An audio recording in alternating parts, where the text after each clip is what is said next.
Ao avistar o iceberg, a tripulação manobrou o Titanic para a esquerda, parou os motores e até os colocou em marcha ré, acreditando que isso reduziria a velocidade do navio. Você sabia que colocar os motores em marcha ré foi o maior erro deles? Os navios giram quando seus lemes são acionados. Quanto mais rápido a água flui ao redor do leme, maior é a força de manobra gerada. Quando você faz as hélices girarem em sentido inverso, elas empurram a água na direção oposta. Você consegue perceber qual é o problema aqui? A água empurrada pelas hélices flui diretamente sobre o leme e se opõe ao fluxo principal de água. Isso significa que a velocidade do fluxo ao redor do leme diminui repentinamente, fazendo com que o leme produza uma força de giro muito menor. Com essa força reduzida, o Titanic não conseguiu virar para a esquerda, como necessário. Você sabe o que aconteceu em seguida. A água começou a invadir e inundar os compartimentos estanques. O capitão rapidamente compreendeu a gravidade da situação e ordenou o fechamento das portas estanques dos compartimentos. Durante a inundação, se essas portas estivessem abertas, a água invadiria imediatamente todos os compartimentos. Essas são portas inteligentes. Se o nível da água sobe, elas se fecham automaticamente. Nesse caso, um flutuador sobe junto com o nível da água. A porta é mantida na posição com a ajuda de uma embreagem. Se a embreagem for desengatada, a porta cairá automaticamente devido ao próprio peso. Quando o flutuador se move, um mecanismo com contrapeso desengata a embreagem. Esse mecanismo também podia ser acionado por uma válvula solenoide, controlada a partir da ponte de comando. Para garantir que a porta não caísse de forma abrupta, foram adicionados 2 amortecedores. Contudo, os engenheiros garantiram que no último trecho, cerca de 1 pé, a porta entrasse em queda livre. A alta velocidade dessa queda fazia a porta bater e se fechar completamente. Os engenheiros por trás do Titanic eram extremamente inteligentes, não é? Ainda mais inteligentes foi a forma como lidaram com as comunicações internas. Em todos os filmes sobre o Titanic, você provavelmente já viu esse belo dispositivo. Trata-se do telégrafo de ordens do motor, o coração da tecnologia de comunicação do Titanic. Se o primeiro oficial na ponte de comando quiser reduzir a velocidade dos motores, ele move a alavanca de funil para slow. Ao fazer isso, o cabo dentro do dispositivo se move. Esse movimento é transmitido por cerca de 250 metros através de longos tubos até chegar à casa de máquinas. Lá, existe outro telégrafo de ordens do motor. O movimento do cabo faz girar a placa indicadora desse telégrafo. O engenheiro na casa de máquinas vê o comando e responde movendo a alavanca para a posição correspondente na placa. Quando ele faz isso, o ponteiro indicador na ponte de comando se move automaticamente para a mesma posição da alavanca. Isso significa que a alavanca do telégrafo na casa de máquinas e a placa indicadora do telégrafo da ponte estão conectadas por outro cabo.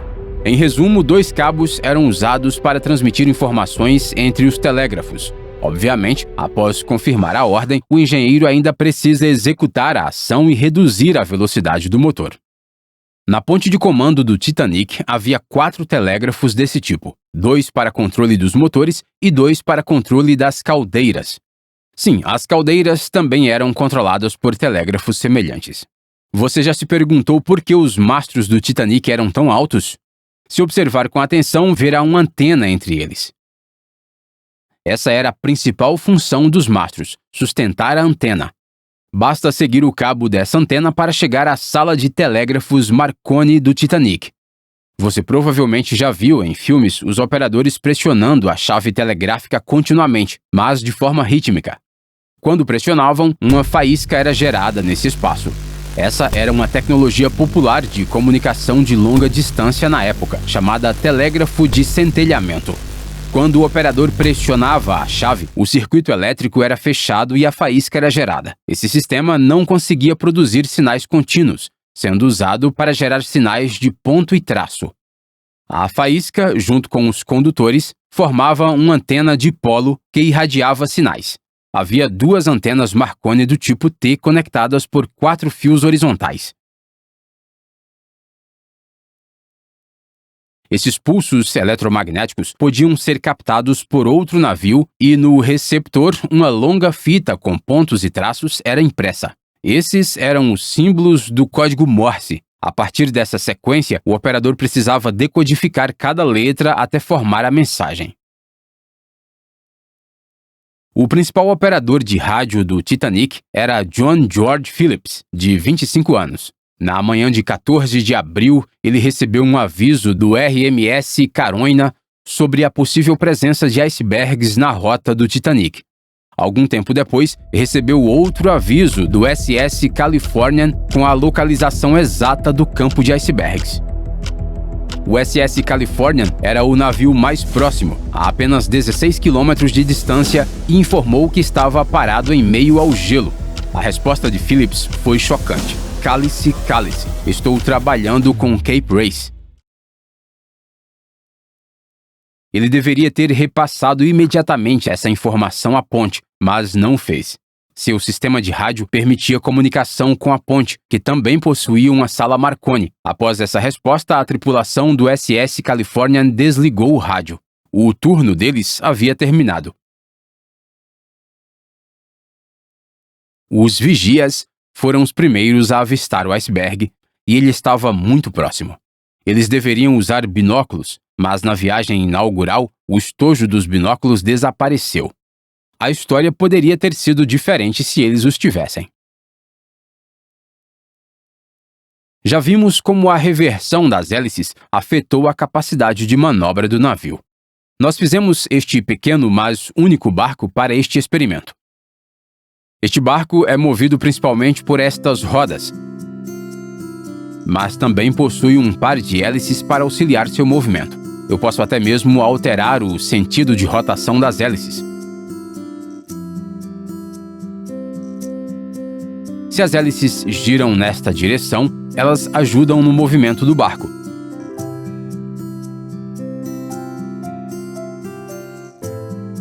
Quando a rotação das hélices é invertida, elas se opõem ao movimento do barco. Mas o principal ponto a se observar aqui é como a água está fluindo ao redor do leme nesses dois casos. A hélice induz o fluxo de água na mesma direção do fluxo principal no primeiro caso. No segundo caso, o fluxo é na direção oposta. Agora, a parte principal, a capacidade de manobra do navio nesses dois cenários. Eu ajustei o leme em um ângulo. No primeiro caso, quando as hélices lançam a água na mesma direção do fluxo principal, o barco realiza a curva com um bom ângulo. Agora, o segundo caso. A única mudança aqui é que eu inverti a rotação das hélices. O barco tem dificuldade para fazer a curva. Ele consegue atingir apenas um pequeno ângulo de viragem. Isso prova que inverter as hélices reduz a capacidade de manobra de um navio. Ainda é um ponto de debate se a tripulação teve tempo de inverter os motores em um período tão curto. Contudo, tanto as investigações britânicas quanto as americanas concluíram que o Titanic de fato inverteu seus motores antes de atingir o iceberg. Após perfurar as paredes laterais de 5 compartimentos estanques, Thomas Andrews, o principal engenheiro de projeto do navio, percebeu que o navio afundaria dentro de 1 a 2 horas. O Sr. Phillips iniciou um esforço frenético para se comunicar com todos os navios próximos. Esta foi a mensagem de socorro que ele enviou, CQD e SOS.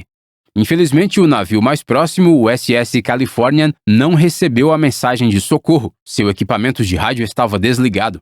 A tripulação do Titanic até lançou fogos de artifício para chamar a atenção dos navios próximos. O capitão do SS Californian viu os sinais, mas não percebeu que se tratava de um pedido de socorro. Ele se retirou para seu quarto acreditando que uma festa estava acontecendo a bordo do Titanic. Lembre-se, o SS Californian estava a apenas 16 quilômetros do Titanic. O RMS Carpathia, que estava a 107 quilômetros de distância, recebeu a mensagem CQD às 0 horas e 25 minutos. Eles responderam ao Titanic dizendo que estavam a caminho, contudo, levaram 4 horas para chegar até ele. Phillips sabia que o navio afundaria muito antes disso. Ele continuou tentando se conectar com qualquer outro navio próximo. Mesmo quando a água já estava na altura dos joelhos, ele continuou tentando. O capitão já havia instruído os operadores de rádio a abandonarem a sala Marconi e salvarem a si mesmos. Mas os operadores arriscaram suas vidas e continuaram enviando mensagens CQD, na esperança de se conectar com um navio mais próximo. Os botes salva-vidas do Titanic eram insuficientes para salvar todos os passageiros. Quando o RMS Carpathia chegou ao local às 4 horas da manhã, o navio já havia afundado. Eles conseguiram salvar 705 passageiros.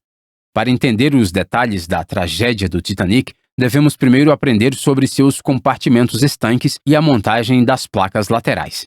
Vamos visitar o estaleiro de construção do Titanic para isso. Este estaleiro pertencia à empresa Harland & Wolff Shipbuilding Company, do Reino Unido. Eles possuíam os maiores guindastes do tipo pórtico da época. Os trabalhadores estão fazendo os acabamentos nos suportes de madeira necessários para a fabricação do navio. A rampa de lançamento.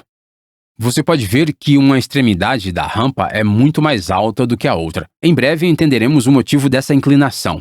A forte estrutura de aço que eles estão construindo agora é chamada de quilha, a espinha dorsal do navio. Agora, os trabalhadores estão construindo o famoso casco duplo do Titanic. Você percebeu como eles conectam as diferentes partes metálicas? Eles usam rebites. Essa máquina hidráulica elétrica facilitou muito o trabalho de rebitagem. Embora o material principal do navio fosse aço carbono, aço macio, o material usado nos rebites era ferro forjado. Essa escolha foi um grande erro. Em breve veremos o porquê. Depois que a construção do casco duplo foi concluída, os trabalhadores iniciaram a montagem da estrutura interna do navio. O guindaste pórtico da Harland & Wolff foi extremamente útil durante toda a fase de construção. Você pode ver como ele levanta materiais dos vagões ferroviários, os transporta e os posiciona no local correto. Junto com a montagem da estrutura interna, eles também montaram as armações do navio. A estrutura de aço do convés também foi construída ao mesmo tempo. Caso contrário, as paredes laterais do navio não teriam resistência suficiente. Você também pode ver a construção das anteparas, bulkheads. Milhares de rebites foram usados neste processo de fabricação. Agora você já pode imaginar qual foi o problema com os rebites de ferro forjado. O ferro forjado se torna quebradiço em baixas temperaturas. Naquele dia fatídico, quando o iceberg atingiu a lateral do navio, a chapa de aço não se rompeu, ela se deformou, porém os rebites frágeis se quebraram, permitindo a entrada de água. Após a construção da estrutura, das armações, do convés e das anteparas, essa estrutura de aço finalmente começa a parecer um navio. Agora os trabalhadores estão concluindo as atividades no convés superior, exceto em uma região. Em breve entenderemos por que essa área estava vazia. Agora chega o grande dia, o lançamento do Titanic. Você pode ver mais 2 rampas de lançamento construídas em ambos os lados do navio. Uma estrutura de madeira em formato de cunha é fixado ao navio. Os trabalhadores primeiro lubrificam as 3 rampas. Agora você entende por que a rampa foi construída inclinada em direção ao oceano. Esses gatilhos hidráulicos ajudam o Titanic a entrar na água. O trabalhador ativa o gatilho hidráulico e há um empurrão de ambos os lados. Lembre-se de que a cunha está presa ao navio. O navio começa a se mover ao longo da rampa. Lentamente, o navio entra no oceano pela primeira vez. Um grande momento, sem dúvida. Sabemos que o navio está apenas parcialmente construído. O restante da construção é feito enquanto ele flutua na água. Este guindaste flutuante é o grande protagonista nessa fase. A instalação das caldeiras, motores a vapor e chaminés foi feita nesse momento. Até mesmo os interiores e as conexões de iluminação foram concluídos nessa etapa. O que resta agora é a instalação das hélices. Para isso, o navio foi movido para outro dique com a ajuda de rebocadores. Você pode apreciar os detalhes de como as hélices foram instaladas no Titanic. As hélices são exatamente iguais? Não. Você pode ter notado que as pás de uma hélice giram no sentido oposto da outra. Isso significa que, para produzir força de empuxo na mesma direção, uma hélice deve ser espelho da outra. O Titanic conseguiu gerar eletricidade até seus últimos momentos. Mais precisamente, as luzes permaneceram acesas até apenas 7 minutos antes de o navio se partir ao meio. Isso é impressionante. Motores a vapor independentes acionavam os geradores do Titanic, e o navio utilizava 6 desses conjuntos. Todos estavam localizados na polpa do navio. Para manter as luzes acesas, tudo o que era necessário era o fornecimento de vapor. Observe de onde esse vapor vinha. Ele era produzido alguns compartimentos antes. A caldeira número 6 interrompeu imediatamente o fornecimento de vapor quando a água do oceano invadiu o compartimento.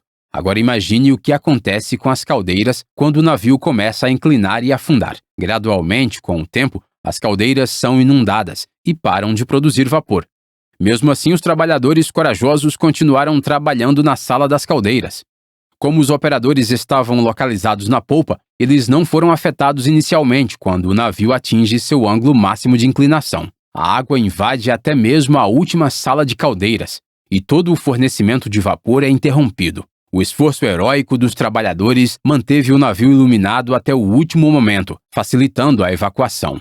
O fornecimento de vapor também era crucial para o funcionamento do rádio e das bombas de lastro, que eram usadas para reduzir o nível da água que invadia o navio. Os destroços do Titanic já foram significativamente afetados pelo ambiente oceânico ao longo do último século. Os componentes de ferro e aço continuarão a corroer. Com o tempo, o Titanic continuará se tornando parte do ecossistema marinho, desintegrando-se lentamente ao longo dos próximos 1000 anos, até que não exista mais como uma estrutura reconhecível. Quando foi lançado em 1912, o Titanic era o maior navio de passageiros do mundo. Mas como ele se compara aos navios de cruzeiro atuais, como o Wonder of the Seas? Essa comparação visual imaginária é impressionante. O Wonder of the Seas tem mais que o dobro da capacidade de passageiros do Titanic, mas, vale lembrar, o Titanic foi construído há mais de 110 anos. Espero que você tenha gostado do experimento que desenvolvemos usando o site JLCMC. O jlcmc.com é um verdadeiro paraíso para engenheiros mecânicos. Para qualquer um dos seus projetos mecânicos, não deixe de conferir o site deles. Obrigado e até a próxima!